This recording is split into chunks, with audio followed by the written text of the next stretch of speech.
I was a wireless operator and air gunner, WAG, and some of my trips were in the front turret or a combination of both. Sometimes when we're quiet, I'd be on the wireless, and when the things were a little hot, then I'd be up front in the gunnery. Most of us were attached to the Royal Air Force until Canada developed their own squadrons and their own group, but only in Britain. They sent us on a conversion course because we flew Wellington, 2-engine Wellingtons all that time, and then the Lancaster and the Halifax came out to 4-engine jobs. So we had to convert to flying 4-engine Halifaxes. Mm-hmm. Was transferred to a 427 Line Squadron, Canadian. And that's when things got a little difficult.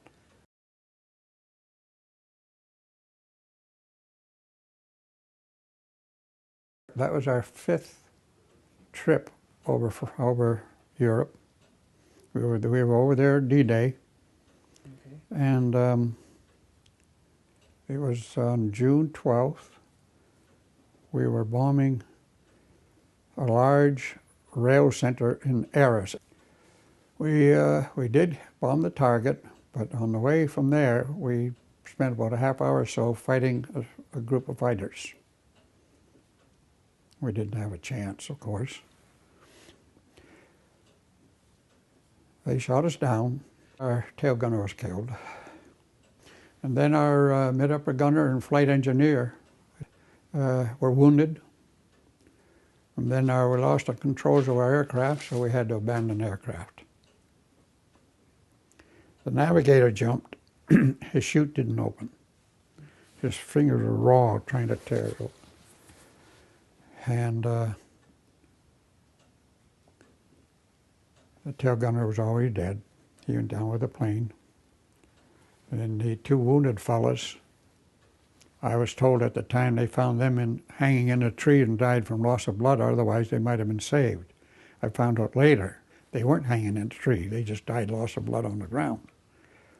So my time came and I raised my arms to get out of that little hatch, and I got caught.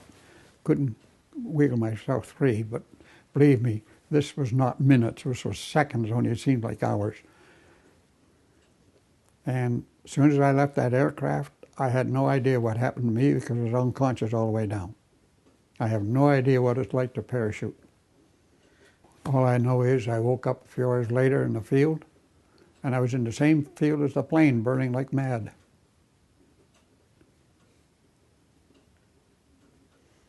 And I came to, and the plane was burning, and all the soldiers from the gun emplacement there were, standing all around it and all excited and watching this going on. And first I thought, well, the way I feel, they can come get me. And then I decided, no, damn it all, I'm going to try and get out of here. And there was a farm, probably a distance of about 2 or 3 houses from here, diagonally across the road. So I went there, and I was laying across their front steps, banging on their door. And a fellow came to the door and looked at me, slammed the door, and I said, uh-oh, I'm in trouble. And then he came out with his bicycle and disappeared. Well, you'd think, well, maybe he's going to the Germans and say they got a lad here so they won't get in trouble. A bigger man came out and carried me in and put me in bed. I was pure black here, so something really walloped me. My eyes are pure red because I was hemorrhaging internally, and scared the daylights out of them. So the priest and Gabrielle Gorel showed up, and she started asking me a lot of questions, and I wouldn't answer them. I didn't know who she was or what it was all about. And she said, okay, Pat, she called me, I'll be back. And she came back with a piece of Sweet Capital cigarette carton, Canadian. And then written on that was Don Fulton, which was a pilot. And he was in her house. Okay. And at the other end of her house, she had 2 Germans living there, German soldiers. Very interesting how she kept them separated and fed them and all this sort of thing, not be seen. Well, I was there about 5 hours. And then they say they have to move me. And they had one of these country wagons they have out there. The wheels are about this high, you know, and it's just a little thing way up high, and it's full of straw. And they had Don in the wagon, Don Fulton, the pilot, and they put me in the wagon with straw and would take me to Ronte. But on the way, between each village, they had a guard. And they stopped, and she could speak good German, and of course she had two living at the family place. They chatted away, sounded like they were having a good time. And she said, well, you want to look? Imagine making a statement like that. Of course, I didn't know this, and I didn't find this out till later, and he said, go on. Occasionally we were, you know, the Gestapo would come around searching, because they knew there were airmen around. So they would take us up behind their farm, up a few fields and into a nice little woodlot. And we'd sleep there for a couple of days under the ferns. And they gave us each a gun while we were there, too. And then, of course, they had to get a doctor for me, which they did. He came late at night, and he looked after any fallen airmen that were around, or even a soldier. And he checked me over and told them what to do with me, and he also said, I'll be back in 48 hours, but I do not, he said, I would suggest you dig a grave. And he says, I don't think you'll see him here, just keep him warm and whatever they had to do.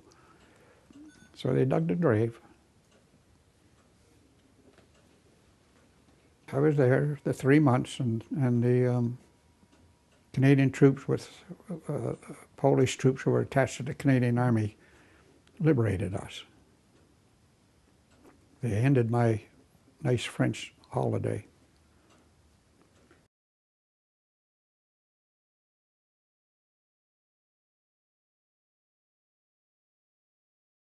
I had written to each of the families telling them that we were coming over to the Pas-de-Calais area, and hope to see each of the families who helped me, and to thank them, and to go to the grave of the 4 lads who were part of our crew. So we found the graves, and I placed a rose in each one. We went to the bomb, or the plane burned. And found a lot of little bits and pieces. That's from an old lamp of some kind, you know, in the plane. There's a coil from my wireless set. and there are quite a few pieces of perspex. That's a little valve of some kind. Don't ask me where this is all from. And there's this is from the pilot's seat, a buckle, part of a buckle. The other part of it's here too. That's just a black piece of the plane. So that's all it is. But it is from my plane. That's the main thing.